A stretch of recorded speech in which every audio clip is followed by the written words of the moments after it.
When I read this, I froze.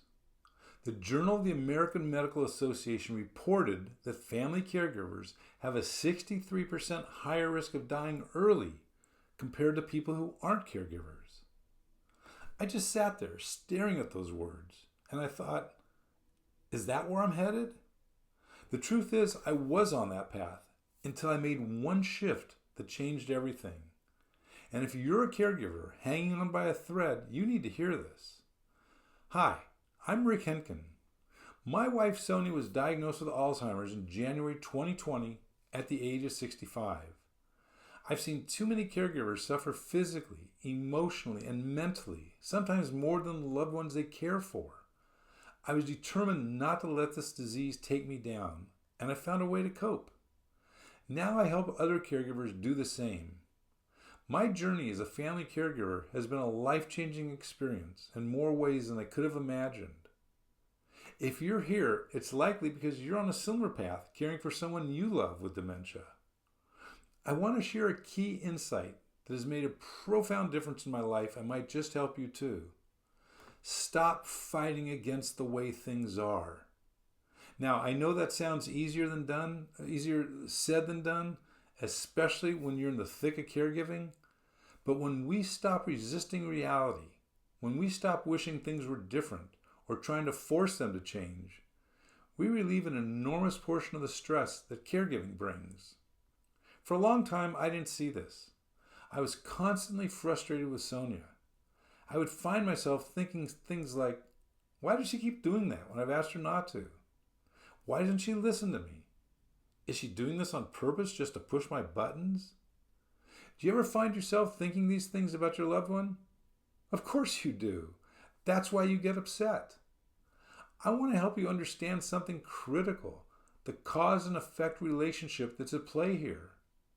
Depending on the stage of dementia your loved one is in, they may no longer be able to reason, to see the logic in what you're saying, or to understand the why behind your requests.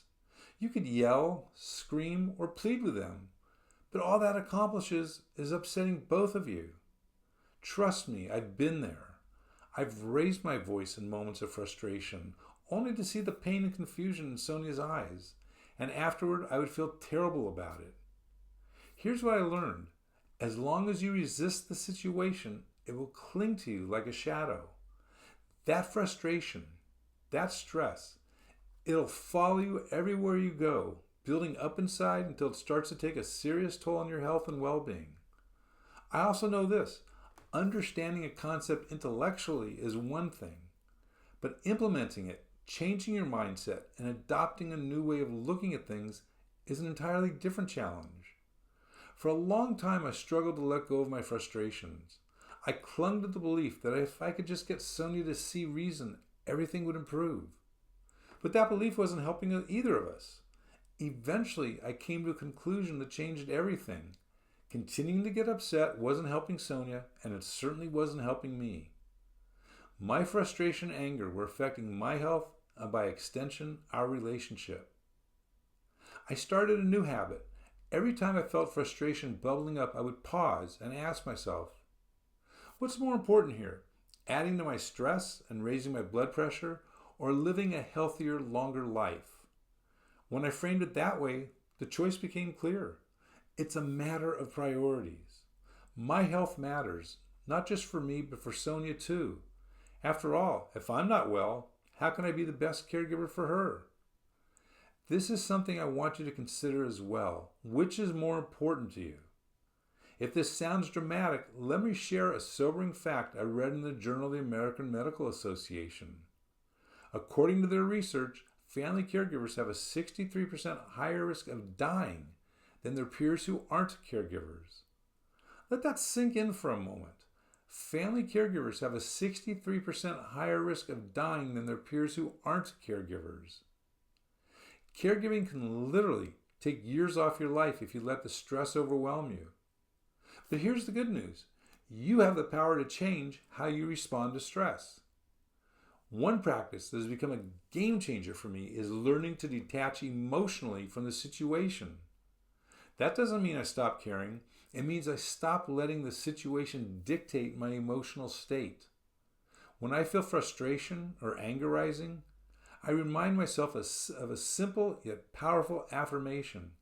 None of these things move me. I say it to myself as a mantra. None of these things move me. It helps me stay grounded and calm no matter what's happening around me. The truth is, when we stop fighting against the way things are, we give ourselves and our loved ones a priceless gift: peace. Let me be clear. Accepting the reality of this situation doesn't mean giving up or resigning yourself to misery. It's about choosing to face a situation with compassion and grace instead of resistance and frustration. When we do this, we can shift our focus away from what we can't control and toward what we can. No matter how frustrating the situation might be, try to accept it without judging yourself. Caregiving is hard. You're going to have moments of frustration, anger, and even guilt. That's part of being human. What matters is how you move forward from those memories. When I stopped fighting from those moments, when I stopped fighting against the way things are, I noticed an incredible transformation in my own life. My stress levels dropped. My health improved. And most importantly, Sonia and I began to enjoy more peaceful moments together. Those moments are precious, and I wouldn't trade them for anything. I know this isn't easy. It takes practice.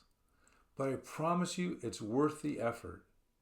Each time you catch yourself starting to feel upset or frustrated, take a deep breath and remind yourself of what's truly important. Your health and well-being matter, not just for you, but for your loved one too. When you let go of the fight, you'll find that the weight of those frustrating situations begins to fade away. You'll be able to approach caregiving with a calmer, clearer mind, and that benefits everyone involved. Take it from someone who's been there. I know how hard this journey can be, but I also know the incredible strength and love that drives you to show up for your loved one every day. I care about you, and I want you to have the best quality of life possible for yourself and for the person you're caring for.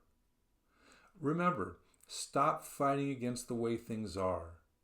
When you do, you relieve an enormous portion of your stress, improve your health, and increase the quality of life for both of you and your loved one.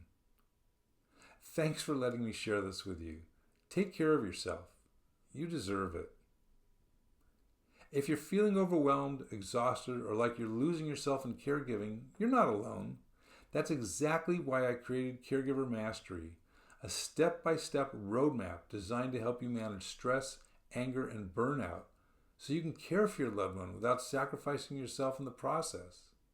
Inside, you'll learn how to set healthy boundaries, reduce overwhelm, and find peace, even in the hardest moments. I call this place Heaven Island, a state of peace, acceptance, and clarity where you can care for your loved one without losing yourself. Click the link below or visit caregivermasterycourse.com to get started today. If this video helped you, please like, share, and subscribe. I post caregiver support videos every Monday and Thursday. You're not alone in this. Let's do this together.